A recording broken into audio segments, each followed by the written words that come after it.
Mark and Tara here, and welcome to the 10 Acre Woods. It is a beautiful sunny day, extremely hot and humid yesterday with thunder showers that rolled through. We haven't had much rain this year, the but grass is growing. yeah, we've The got grass some is going green again. got some greenness going on. So it's supposed to be another hot day today, and we're heading out to thunder showers tonight. Is it? Yeah. Well, that's what they say. I don't know. These guys that do the weather forecasting, it's like, oh, it's going to be rain, and then no, it's sunny, or it's going to be sunny and it's going to rain. They just make stuff up, I think. But we're going to go out and feed the animals, check in on the crew of 5 out here, the ponies, horses. I never know what to call them. And Horses. So they're horses. Horses are the general. Meadow's like half horse, But half a pony's pony. still a horse. Yeah, I suppose so. So it's of the horse. What happens if a pony and a horse have a foal? No. No. That would be a donkey. Yeah, donkey. So anyway, they're horses. Okay, look at this. Cleanliness. How you liking it, girls? Well, they're liking it so much I'm getting eggs. Yeah. Clean out their stuff. We put some fruit and vegetables in there yesterday, so they're enjoying that. What? If it's in there, it's mine. Hey. Guinea. Oh yeah, guinea egg. Yeah, so they're doing well. We have to collect eggs multiple times a day, though, or else they eat them. Yeah, you do get some, but you haven't had eaters lately, have you? Oh, see, you did it. Well, she's a It was culprit. me Look, last she's time. got egg all over her. Yeah. She's got something on it. Looks like green. It's egg yolk. Is that what it is? Yeah. Well, somebody threw it at her. Landed on her head. But they're back up to 6. You know, you clean it out and then they're back up to 6 eggs a day. Yeah. Look at them. They're waiting for something. If you're not getting eggs, the chickens aren't happy.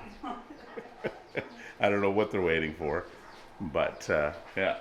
All right, so yeah, this is all clean now. Everything's good. And then we have the little one in the back here, the little family. So we've got a nice clean area here. So Tiana yesterday came out. So we have open farm on the weekends where people come out and visit. And she likes to show off the little chicks. So she came back here and grabbed one of her chicks. And apparently Mama did not like that. So she flared out with the wings.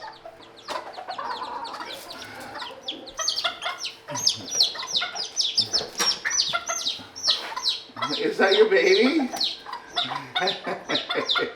Are you protecting Mama?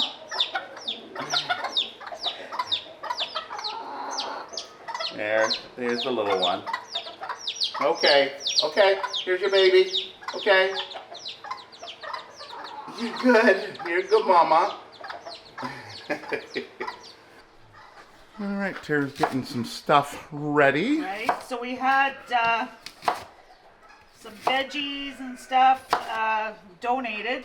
Now, many of you have heard of the Loop program. This is not the Loop program, but something very similar. But the key is with the Loop program, Or any other program.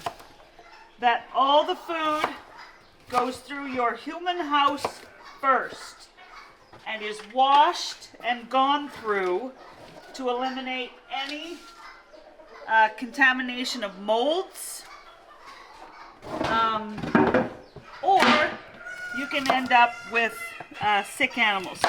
So we spent 4 hours yesterday.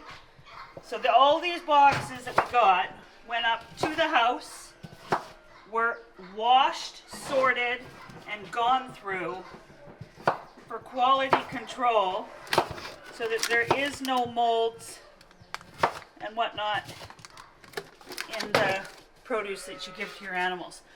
Because you're bringing in molds and stuff from other countries.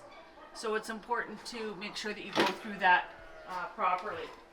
And so Yeah, we always look at it. If we don't eat it, if we wouldn't eat it ourselves, why would we feed it to our animals, right? And I mean, So. totally human, like edible, like. Wow. Okay. So this is going to who out in the yard? You're going to do it's grain and some apples. And there's excitement going on in the yard. Yes. Yep. All right, ready? That looks like Willow. Or Jay? I never can get That's the two. Willow. Is it Willow? Yeah.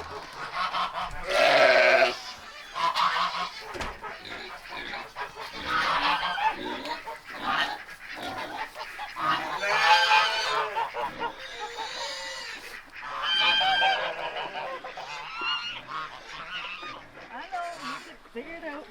Yeah. Turbo doesn't usually run off that early on the first throw.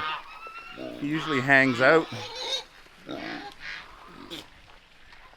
Tries to get it directly out of the bucket.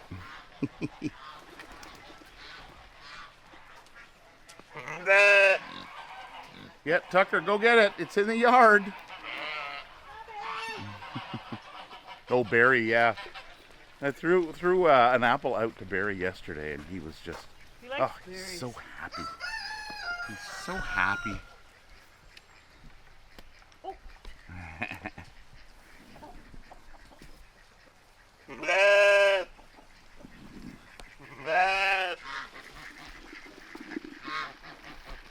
Gotta get down to the cucumber.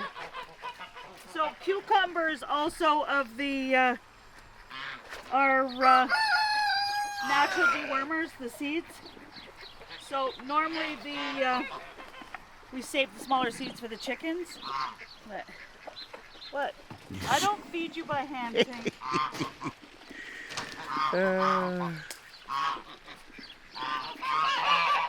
Tucker, it's all behind you in the yard.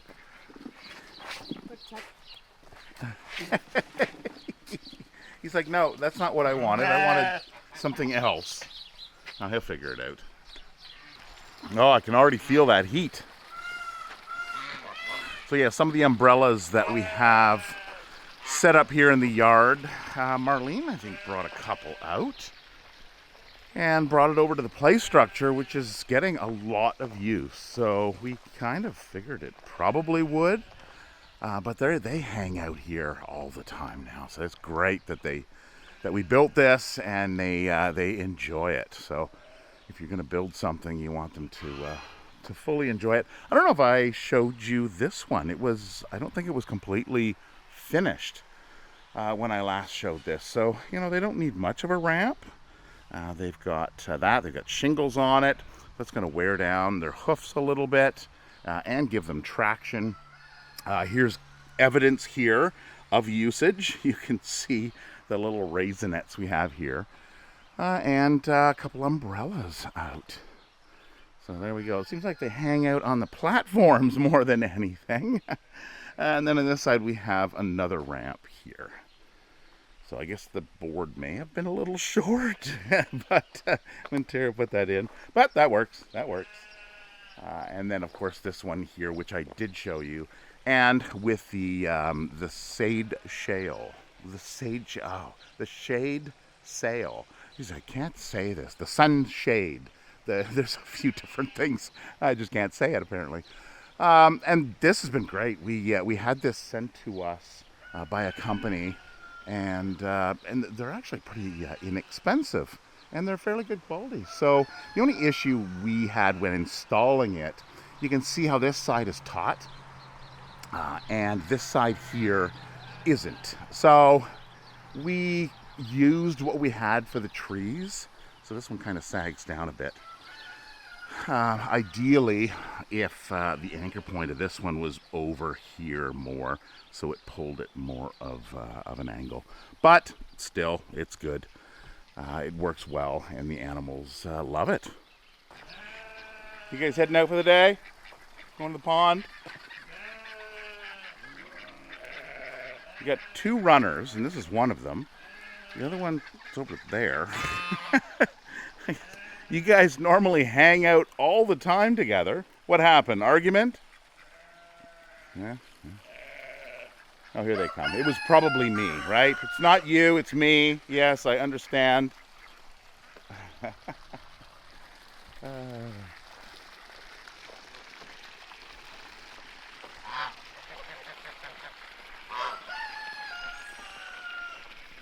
Oh, girls. Be nice, behave. There's lots to go around. All right, so they're just finishing up on the grains. Turbo's up to something. What do you want? Yeah, you want more treats, right? Always more treats. Yeah. So the chickens and the peacock. So I showed this last week. We just let this all be one area. We do have some netting across here. In the past, a couple years ago, we had it as 2 separate units. Well, it would have been last year. That's when we kind of tore it down to put in our solar and to move and then add this pole in, and we had a bunch of stuff being done. So they've trampled this down, and now they just have access to both sides inside, and they can go into whatever they like. So that's doing well in there. And then this area here is nicely cleaned. We just have to clean out the main shelter area, which is really the only other area that we have to clean out. This area is pretty much vacant during the warmer months. This is the shelter in the wintertime, where everybody gets out of the cold weather. And even the pigeons are all out. Yep, I don't see anybody in here. All right, what I do see, though, is, I've mentioned this before, this is a Gallagher electric fence. Is it down? And, no, it's low. So I'll get a better look here. So this is the Gallagher 1100, and it's visual. I really like this unit because you can see I've only got 1 green light, where I should have 2 green lights. So that just tells me that there is a draw on the line somewhere. Maybe there could be a tree that's fallen down on it. There could be a number of different factors there. So it just clues me in to tell me there's a problem. There's not necessarily a problem, just a slight issue with the fence, a pre-warning. So what I'll do is maybe go around and have a look and see what the issue is, and take my fault finder and just make sure that the fence is good. Oh, okay. So there's still a little. Yeah, because there's food. Look, Levi, what do you? That's prickly. What? Ow! Yeah, that edge is prickly too. All right. So probably need a glove or something to take that off them. I don't know what that is, but what is it? Oh, carrots, yeah. What are you doing, making a trail? Yeah. Why? It's a game, is it? How good is their sniffer? Can they follow the path of... There's one there. I think they've lost their scent.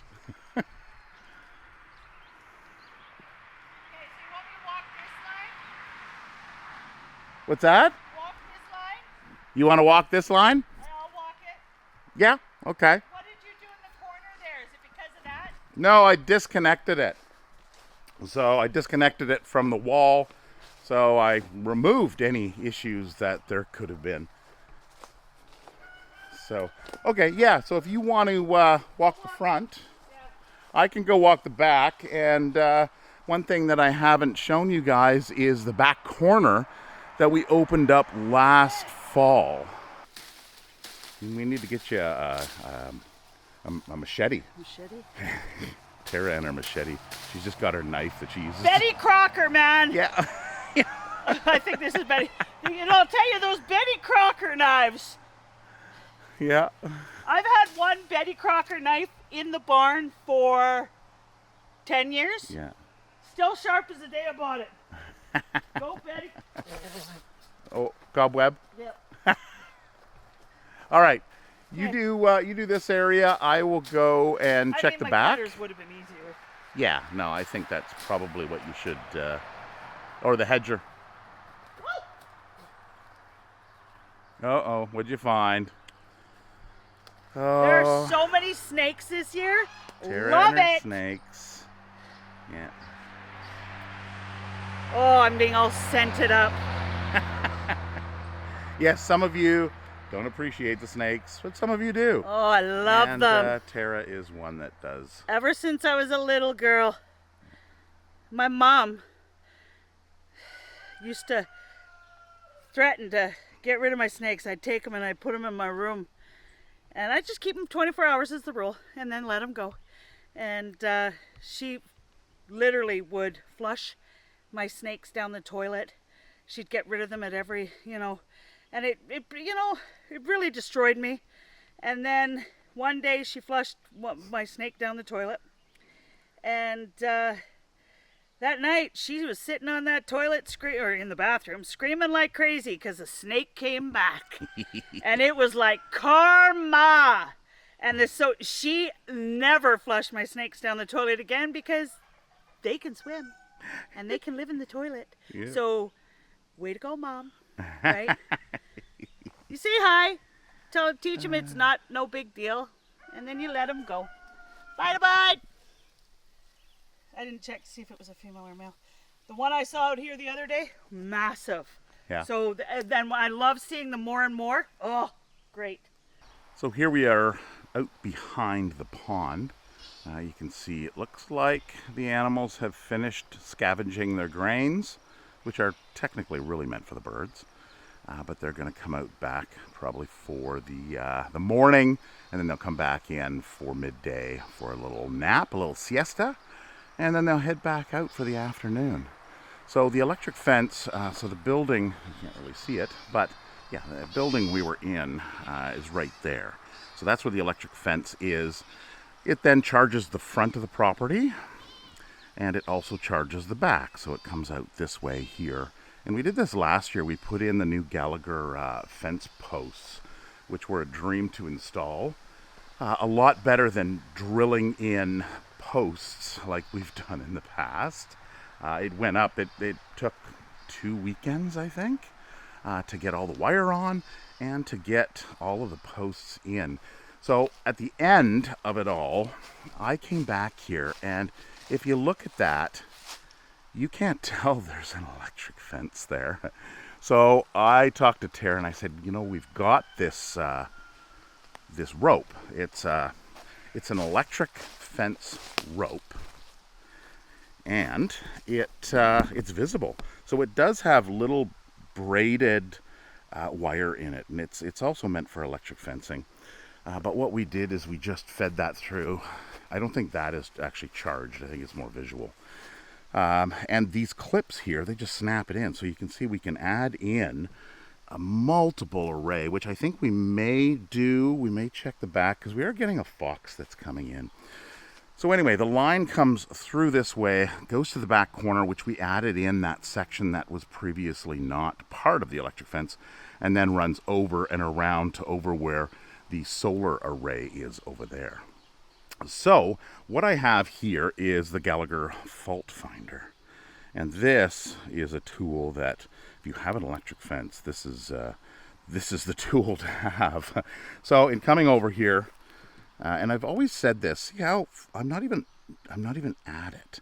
I am, say a foot away from it right here, and you can see we're getting 200 watts of power just in the air.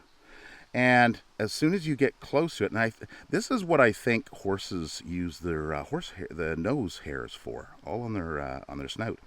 So I think they can actually feel the vibrations of an electric fence. So that's my theory anyway. So if we go on to here, we look and we go, well, we're looking at 3.4 kilovolts, so 3,400 volts. Very low amperage. You can see it's 0.4 amps.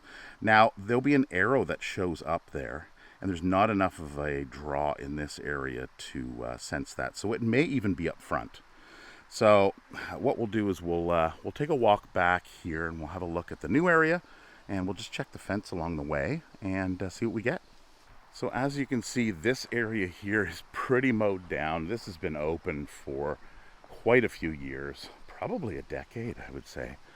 And you can see how nicely mowed it is.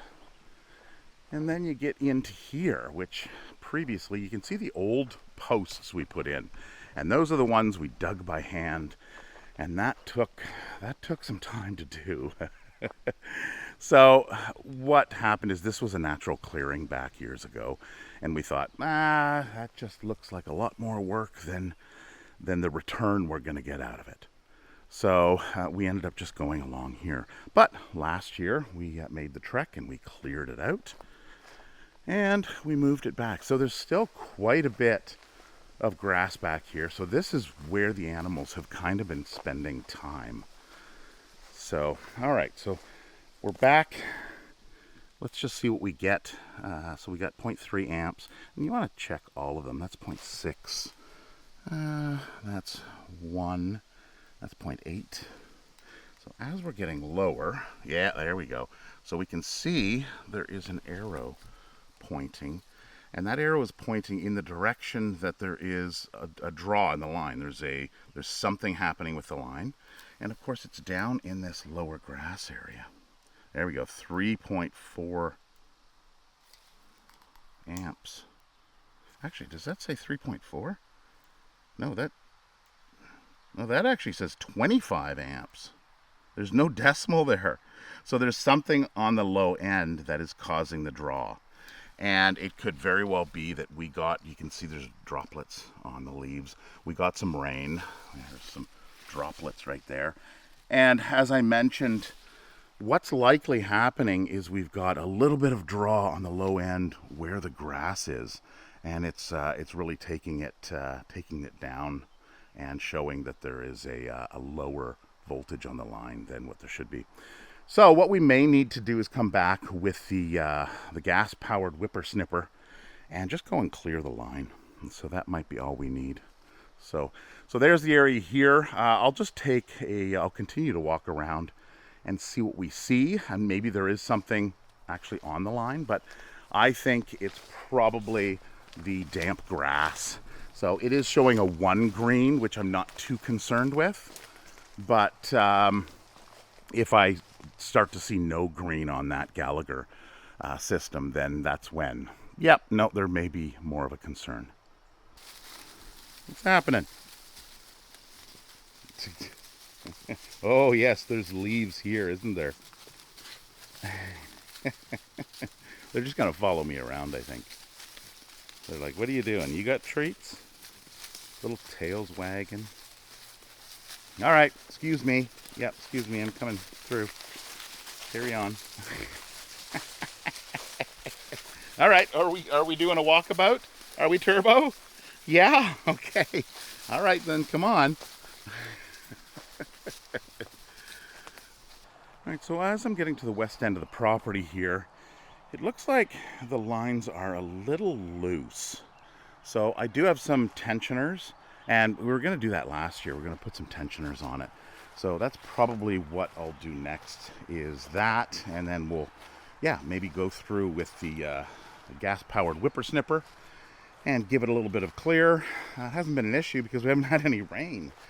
So here is, we're not moving this rock. So Tara put a piece of garden hose, rubber garden hose, to kind of isolate it from touching the ground there. So that's how we dealt with that. But yeah, it is a little loose, so we want to tighten that up. So this is the transition here. We basically ended the installation of these fiberglass reinforced poles by Gallagher. So they go right around the property. And then we've got these at each of the corner points just to give it some strength. So we just basically made a triangle. And then Tara went and she just did some temporary posts through until we can figure things out with the new fencing we're putting over here. So we will be switching this out and then putting tensioners on there as well. This is the area that was previously open to the animals, and this is the area that is slowly being cleared. You can see how there's quite a few trees that are down as comparison to over in this area here. So that's going to be slowly cleared down. We're looking at getting a stump grinder and a branch shredder, I guess you'd call a chipper. So that's an attachment that goes on the Kubota tractor. So we may definitely look at doing that, because there's a lot of stumps in here that need to be kind of ground down, and there's a lot of branches, and there's going to be a lot more moving forward. So we left some of Tara's favorite. You can see right there in front of that tree, there is a small tree here. That's obviously a plum tree or something that Tara wanted to keep. So we will be turning this into kind of a plum apple orchard kind of thing. So that's the idea there. So it's going to take some time, and I knew it would. As time goes on, and we've been getting people that come out and people that need wood, right? So we've got lots of wood here, and if there's people that need wood to burn in their wood-burning fireplace, or just around the yard during the summer evenings when there isn't a fire ban, then they've got wood. They've got free wood. They just have to put in a little bit of work. Okay, so here we're coming up to the new solar array that was put in last October. Well, last summer. It got turned on last October. So it's a 10.5 kilowatt solar array. So 10.4 kilowatts, so 10,400 watts, theoretical. If you run all the numbers, that's theoretical at DC voltage, and then it turns into AC, which is your household voltage. You're looking, if you do the math, you're looking at about 8,000 watts or 8 kilowatts to the house of power. So there is some loss there. So I wasn't sure of the number. I knew there was going to be some loss. I didn't know how much until I looked into it. So 8 kilowatts of power per hour, 8 kilowatt hours. Anyway, that's I'm going to do a video on that. I'm just going to get some numbers together of the last 6 months, because we installed this in the beginning of January. So I figure what I'm going to do is I'm going to go January to the end of June, which we're now at the end of June. So I want to capture all those numbers and then just give you guys an idea as to what you would be looking at if you're interested in a solar array. So I'll do that as its own standalone video in a few weeks. I'll put something together, because I know there's a lot of you that are interested in how it works and what is the payback on it, right? Is it worth it is the big question. So what we're going to do here is, we'll bring the electric fencing down to here, this kind of area. We're then going to start a wood fence, and we're likely going to have a gate that goes into here, so we can access with the Kubota tractor in this way. But what we want to do down the road, when the trees get older, which is going to take some time, obviously, is we want to extend the electric fence, the new electric fence, around here. So there's going to be no gate or anything. We may choose to put something down at the barn, I'm not sure. But we want access into this area, and we want access to, when the trees are tall enough, we can open this gate and allow the animals to go in and to eat the grass and to keep everything trimmed. And maybe if we didn't harvest enough, there's some fallen apples, they can, eat those apples and plums. So we're going to do this, which is basically stucco wire, 2x4s. So there's a third 2x4 down at the bottom, 1, 2, 3. And we've got these 2x4s placed at about the height where the sheep primarily, are going to rub up against it. So we want to make sure that it's structurally sound, right? And then we've got the top one there. So we're going to do that same thing over here and go up to probably about here. And this is where there's going to be a gate. So actually there's the gate right there. So I picked that up. And that is a 4 feet high, which is this way, by 6 feet wide. So it's going to be a 6 foot wide gate, which is more than enough for the Kubota to come in. So then we'll have access for the Kubota to come into this area for whatever work we need to do. As I mentioned, the attachment does hook on the back of the Kubota. So of course, we would come in and start grinding up and chipping some of this stuff and clearing it out. All right, so that is a little look as to what's going on here on the farm and what we're doing. If you have any questions about this video or about anything about our farm, please leave it down in the comment section. Or if you don't, just say hi. We love to hear from you guys. Anyway, until next video, have a wonderful one, and we hope to see you then. Bye.